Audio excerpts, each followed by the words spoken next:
Hello बच्चों, स्वागत है आप सबका इसी कंप्यूटर के चैनल पर।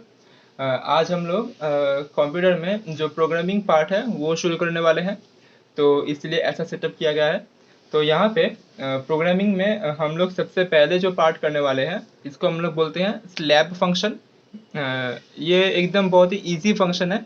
मतलब ये एक बहुत ही इजी प्रोग्राम है, क्योंकि यहाँ पे क्वेश्चन में ही आपको सब कुछ बोल दिया जाता है कि आप लोग कौन सा वेरिएबल यूज़ करेंगे, आप लोग क्या क्या फंक्शन यूज़ करोगे, आप लोग मतलब कौन से फंक्शन में क्या क्या काम करोगे। आप लोगों को सब कुछ एकदम बोल दिया जाता है।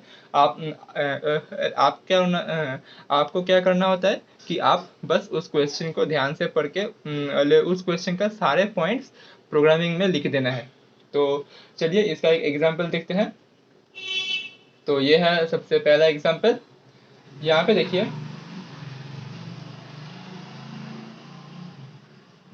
यहाँ पे देखिए, यहाँ पे बोला है कि a library issues a book on rental basis at a 2% charge on the cost price of the book per day.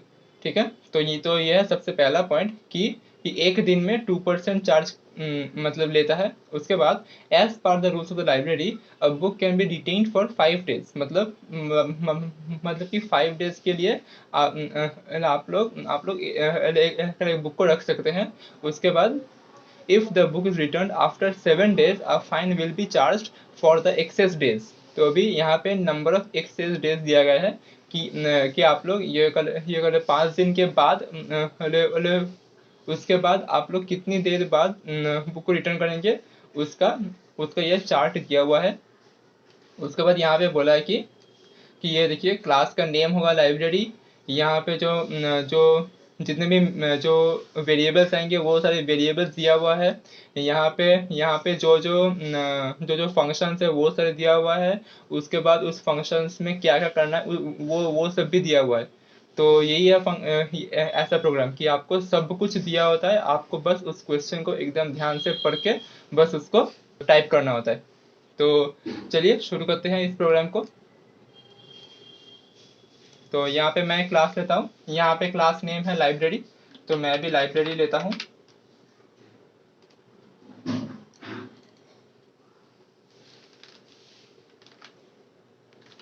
तो सबसे पहले import java.util.star, ये तो सबसे पहला काम। उसके बाद क्लास का नेम लाइब्रेरी। उसके बाद यहाँ पे मैं यहाँ पे स्कैनर ले लेता हूँ, क्योंकि अगर मैं ये करे क्योंकि अगर हम लोग ऐसे ऐसे कोई फंक्शन के अंदर स्कैनर लेंगे तो फिर वो जो स्कैनर फंक्शन होगा वो वाला फंक्शन सिर्फ ये वॉइड एक्सेप्ट के अंदर ही काम करेगा। लेकिन अगर मुझे इस वॉइड एक्सेप्ट के बाहर भी कोई वेरिएबल एज्यूम करना पड़े, तब तब मुझे फिर से स्कैनर लेना पड़ेगा पहले। इसलिए मैं यहाँ पे बाहर में ही एक बार ही स्कैनर लेता हूँ। एक बार बाहर स्कैनर ले लेने से प्रॉब्लम नहीं होता है, क्योंकि अगर मैं बाहर स्कैनर ले लेता हूँ तो फिर मैं कोई भी फंक्शन के अंदर भी इस स्कैनर को यूज़ कर सकता हूँ। ठीक है, तो यहाँ पे मैं स्कैनर ले लेता हूँ। और यहाँ पे स्कैनर लेने के लिए मुझे ये स्टैटिक कीवर्ड यूज़ करना पड़ता है, क्योंकि स्टैटिक वेरिएबल्स के अलावा मैं कोई और टाइप का वेरिएबल यूज़ नहीं कर सकता।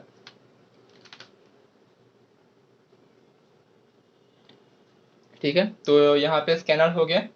उसके बाद यहाँ पे जो वेरिएबल्स है इन सारे वेरिएबल्स को ले लेते हैं। यहाँ पे देखिए स्ट्रिंग वेरिएबल्स 2 हैं। तो यहाँ पे स्ट्रिंग आ जाएगा एक, नेम और ऑथर। उसके बाद price of the book in decimals. Decimal के लिए क्या क्या होता है, फ्लोट होता है और डबल होता है। मैं यहाँ पे सेफ रहने के लिए डबल लेता हूँ, क्योंकि फ्लोट का डेसिमल का एक लिमिट होता है, लेकिन डबल का मतलब लिमिट बहुत बड़ा होता है, तो फिर कोई प्रॉब्लम नहीं होगा। उसके बाद आएगा number of days. Number of days तो पॉइंट में नहीं हो सकता, तो फिर ये वाला मैं इंट में लेता हूँ। उसके बाद R to store the fine for access days. Fine decimal में हो सकता है, तो इसलिए मैं यहाँ पे फाइन ऐड करता हूँ।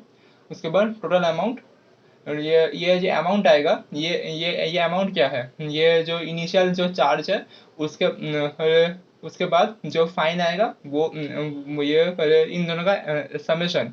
तो अभी इन दोनों का समेशन डेसिमल में आ सकता है। तो फिर मैं यहाँ पे टोटल AMD को डबल में ले रहा हूँ, ठीक है। तो ये हो गया वेरिएबल का पार्ट। इसके बाद यहाँ पे है library constructor to initialize the data members with legal initial values. तो यहाँ पे लाइब्रेरी को यूज करते हैं। यह है एक कंस्ट्रक्टर। यहाँ पे हम लोग जितने भी वेरिएबल्स थे उन सारे वेरिएबल्स को इनिशियलाइज करते हैं। तो स्ट्रिंग के लिए इनिशियलाइज करेंगे ये डबल कोट से। इसके बाद प्राइस, आर और टोटल अमाउंट, ये सारे इनिशियलाइज होंगे 0 से 0.0, क्योंकि ये सारे वेरिएबल्स डबल टाइप के वेरिएबल्स हैं। उसके बाद डी है इंटीजर, तो इसलिए इंटीजर के लिए सिर्फ 0। तो ये हो गया लाइब्रेरी का पार्ट खत्म। उसके बाद वॉइड एक्सेप्ट। तो वॉइड एक्सेप्ट लिख लेते हैं पहले। उसके बाद यहाँ से input name of the book. Name of the book के लिए कौन सा वेरिएबल है, नेम। तो यहाँ पे name equals to sc dot next. Name sc dot next क्या काम करता है, sc डॉट नेक्स्ट सिर्फ एक वर्ड इनपुट लेगा। लेकिन ये जो नेम ऑफ द बुक है, ये बुक का नेम सिर्फ एक वर्ड ना होकर एक सेंटेंस भी हो सकता है। इसलिए सेफ साइड रहने के लिए नेक्स्ट लाइन ले लिया। नेक्स्ट लाइन क्या करता है, नेक्स्ट लाइन ये कल नेक्स्ट लाइन मतलब एक पूरा सेंटेंस एक्सेप्ट करेगा यूजर से, ठीक है। उसके बाद ऑथर्स नेम भी मतलब एक नेम होगा और एक सरनेम होगा। इसका मतलब क्या, दो वर्ड आएंगे। तो जब भी एक से मतलब ज़्यादा वर्ड इनपुट लेना पड़ेगा, तब हम लोग ये sc dot next line use करते हैं। तो यहाँ पे author equals to sc dot next line हो गया। इसके बाद authors name, cost of the book. Cost of the book cost के लिए क्या है, यहाँ पे प्राइस। तो यहाँ पे ये जो प्राइस वेरिएबल है, ये क्या sc डॉट नेक्स्ट डबल आएगा।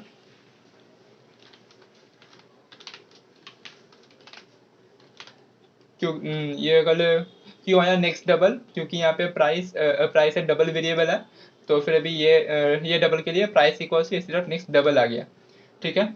उसके बाद क्या है, and the number of days taken in returning the book. मतलब यहाँ पे देखिए number of days taken in returning the book, मतलब कि यहाँ पे कितने दिनों बाद मतलब जब मैंने बुक लिया उसके कितने दिन बाद मैंने बुक वापस किया। तो ये होगा नंबर ऑफ डेज। तो नंबर ऑफ डेज यहाँ पे क्या है, डी।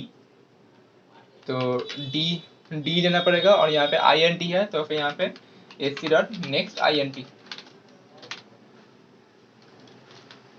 यहाँ पे याद रखना कि यहाँ पे जो डी है, ये डी ये पहले एकदम टोटल नंबर ऑफ डेज है, ठीक है। यहाँ से हमको नंबर ऑफ एक्सेस डेज निकालना पड़ेगा। तो यहाँ पे वॉइड एक्सेस खत्म हो गया। उसके बाद आएगा वॉइड कंप्यूट।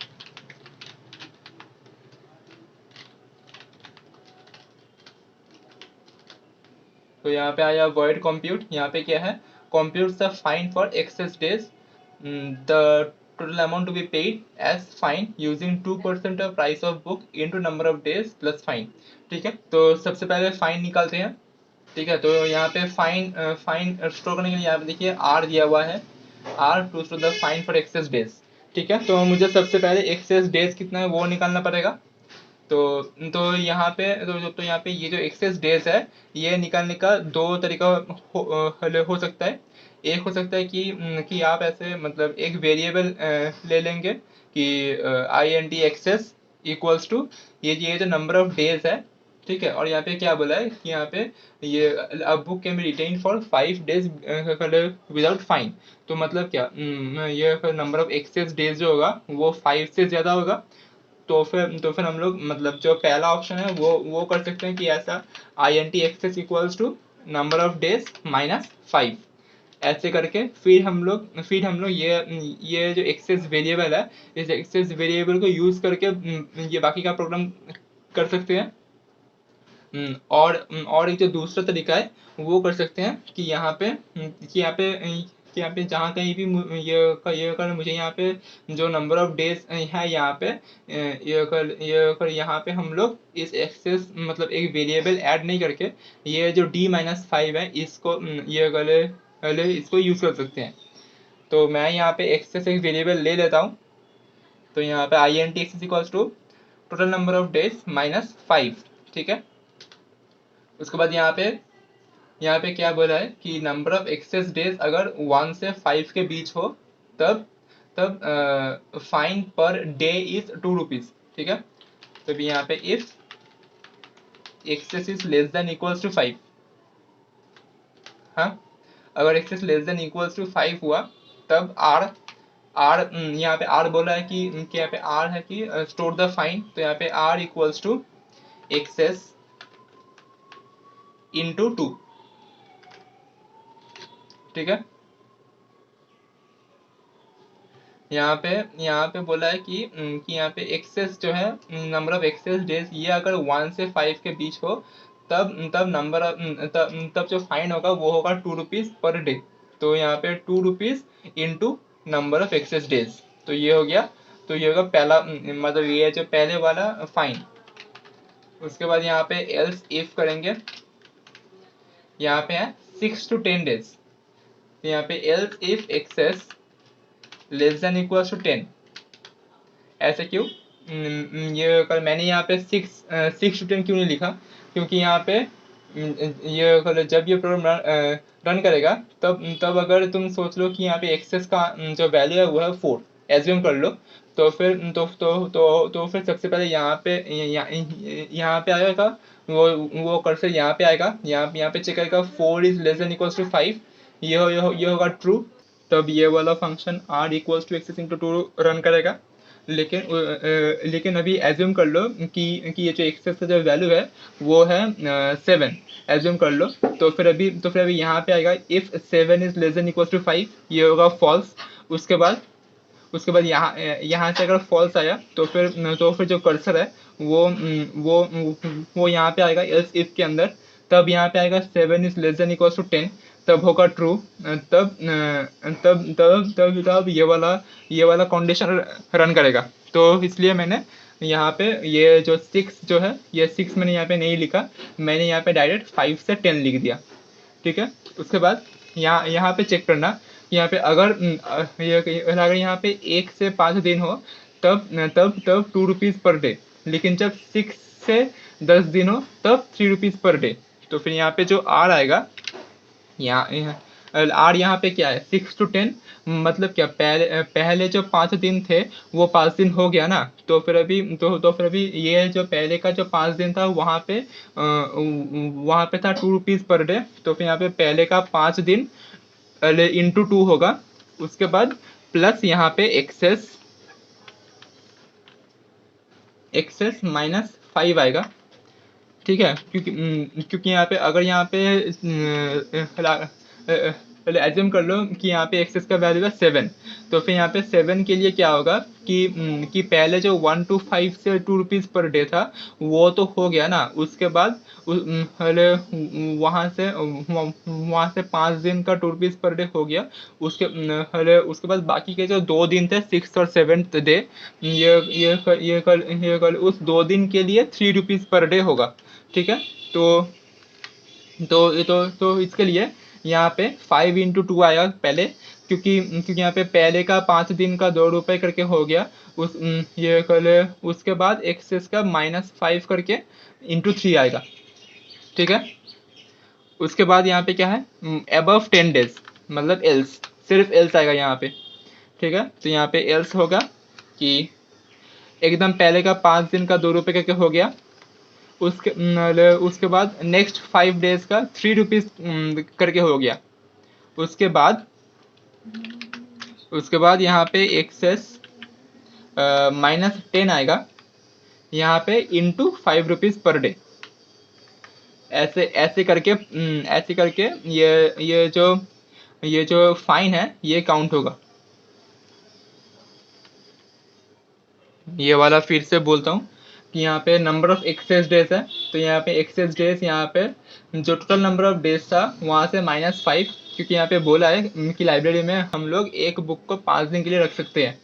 तो यहाँ पे जो फाइन आएगा वो आएगा 5 दिन के बाद। तो यहाँ पे D-5 करके यहाँ पे जो एक्सेस नंबर ऑफ डेज है वो स्टोर हो गया। उसके बाद यहाँ पे क्या है, 1 to 5 के लिए 2 रुपीज़ पर डे।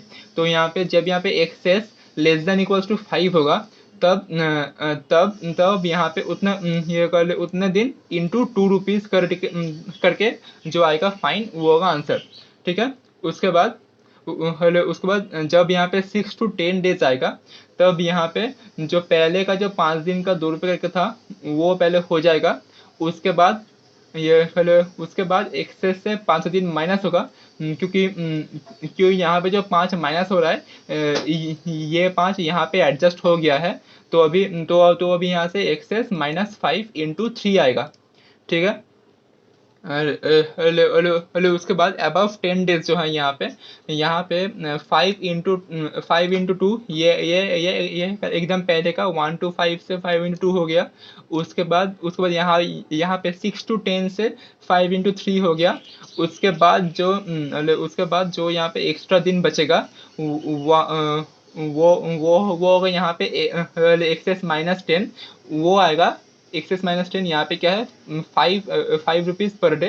तो यहाँ पे आएगा इंटू 5। तो ऐसे ये जो फाइन है वो कैलकुलेट होगा। उसके बाद यहाँ पे क्या बोला कि वॉइड कंप्यूट के अंदर compute the fine for access days, ये हो गया। उसके बाद जो अमाउंट है वो भी निकालना पड़ेगा। तो यहाँ पे टोटल अमाउंट आएगा इक्वल्स टू, यहाँ पे क्या है, 2% of the price of the book. Price के लिए जो वेरिएबल था वो है ये वाला, इसका 2% इंटू 2/100 हो गया। ठीक है। ये जो आंसर आएगा इसका यहाँ पे बोला है into total number of days. Total क्या है, D।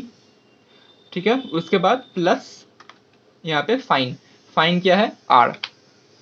तो ये हो गया अमाउंट। टोटल अमाउंट का जो आंसर है वो होगा यहाँ पे। ठीक है। कि यहाँ पे देखिए 2% ऑफ प्राइस, मतलब कि 2/100 इंटू प्राइस। उसके बाद इससे भी इंटू नंबर ऑफ डेज, तो यहाँ पे इंटू नंबर ऑफ डेज। उसके बाद प्लस फाइन, ये हो गया। उसके बाद लास्ट में क्या है, वॉइड शो।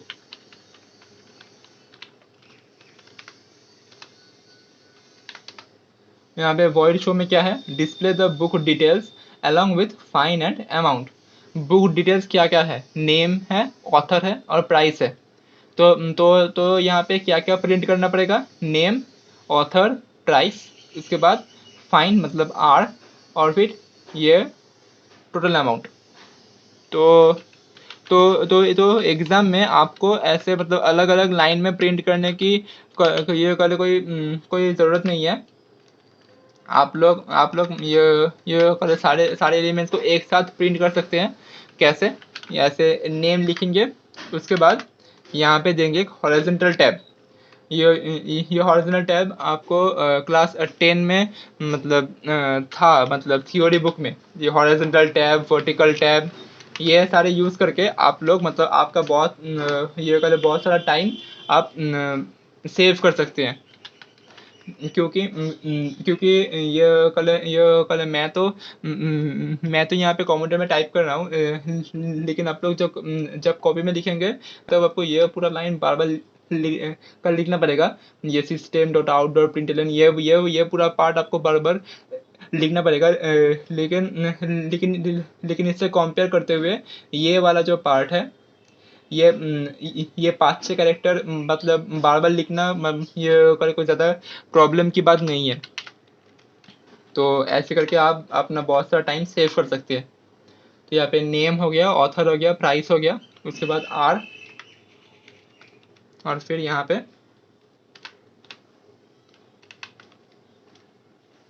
लास्ट में आएगा टोटल अमाउंट।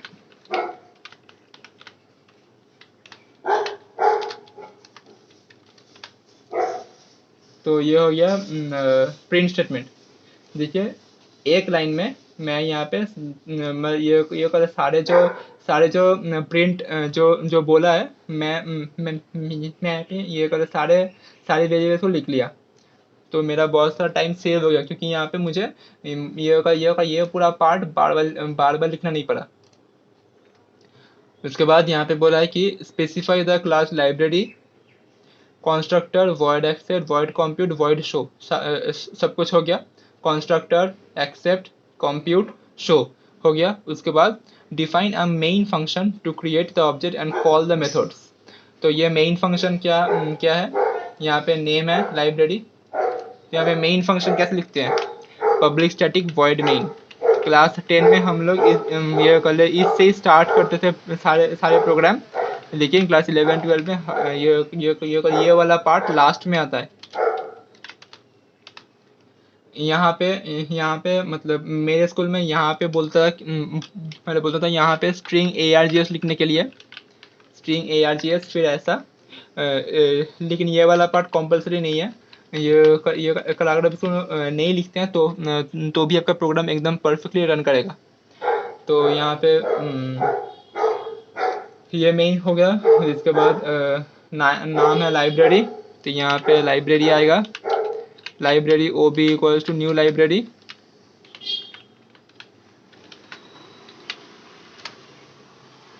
मैंने यहाँ पे जो लिखा लाइब्रेरी, उसके बाद ये जो ब्रैकेट दिया यहाँ पे मैंने इस कंस्ट्रक्टर को मतलब कॉल कर लिया।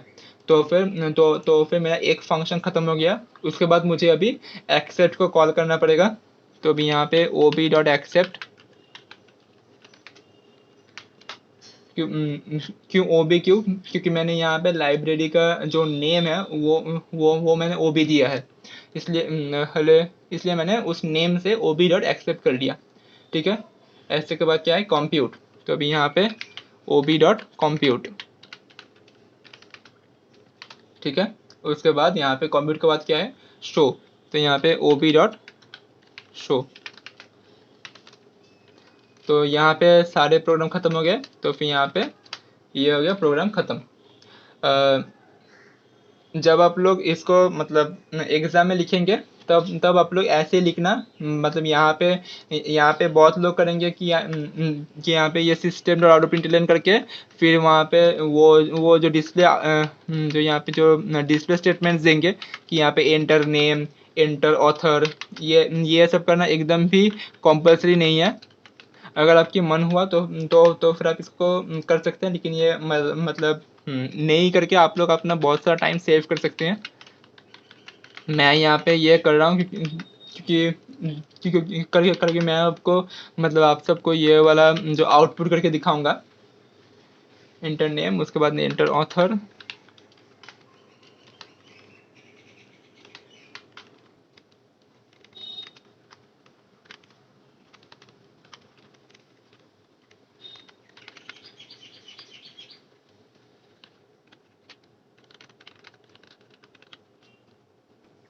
ठीक है। तो ये सारे लाइन मतलब सारे लाइन एकदम एक मतलब क्या बोले उसको, एक्स्ट्रा लाइन्स है। ये सारे लाइन मतलब लिखने की कोई भी ज़रूरत नहीं है। तो ये वाला कंपाइल करते हैं, फिर इसको रन कराते हैं। यहाँ पे देखिए एंटर नेम, तो मैं अभी यहाँ पे कुछ भी एक नाम दे सकता हूँ। उसके बाद एंटर ऑथर, वो भी मेरा जो मन आया वो कर दिया। उसके बाद एंटर प्राइस, ये प्राइस मैं कैलकुलेशन के लिए 100 दे रहा हूँ। उसके बाद नंबर ऑफ़ डेज, इसको मैं 7 दे दिया। चलो, तो यहाँ पे देखिए सबसे पहले जो नेम था वो नेम प्रिंट हो गया। उसके बाद जो ऑथर था वो ऑथर प्रिंट हो गया। उसके बाद जो प्राइस था वो प्राइस प्रिंट हो गया। उसके बाद जो यहाँ पे ये होगा ये 4 होगा कि यहाँ पे प्राइस के बाद क्या है, फाइन। तो यहाँ पे फाइन चेक कर लेते हैं कि फाइन ये कर ले सचमुच में 4 है कि नहीं। तो यहाँ पे देखिए मैंने यहाँ पे नंबर ऑफ डेज दिया था 7। ठीक है, नंबर ऑफ डेज दिया था 7, तो यहाँ पे डी आएगा 7। ठीक है। उसके बाद तो यहाँ पे नंबर ऑफ एक्सेस डेज क्या है, 7। इंटू ये कल एक्सेस डेज क्या होगा 7 माइनस 5 मतलब 2, तो यहाँ पे एक्सेस डेज आएगा 2। तो फिर अभी यहाँ पे if x less than equals to 5, तो यहाँ पे एक्सेस क्या है 2, तो अभी 2 लेस देन इक्वल्स टू 5 ये होगा ट्रू। तो जब ये ट्रू हो जाएगा तो फिर अभी यहाँ से मतलब इफ़ से ये वाला लाइन में आ जाएगा। तो अभी यहाँ पे एक्सेस क्या है 2, तो अभी 2 इंटू 2 मतलब 4। तो फिर मेरा जो फाइन है वो है 4। ये देखिए फाइन आ गया 4। उसके बाद यहाँ पे जो अमाउंट है ये देखते हैं।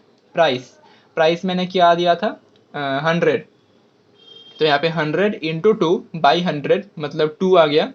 2 इंटू डी, डी मैंने क्या दिया था 7 डेज, तो यहाँ पे 2 इंटू 7 14, 14 प्लस आर, आर क्या है 4 मतलब 18, तो यहाँ पे अमाउंट आ गया 18। ठीक है, तो मतलब मेरा जो प्रोग्राम था वो सही है, क्योंकि यहाँ पे जो भी फॉर्मेट था वो सारे फॉर्मेट यहाँ पे दिया हुआ था। ठीक है, तो ये हो गया क्वेश्चन 1 ये लाइब्रेरी फॉर्मेट का।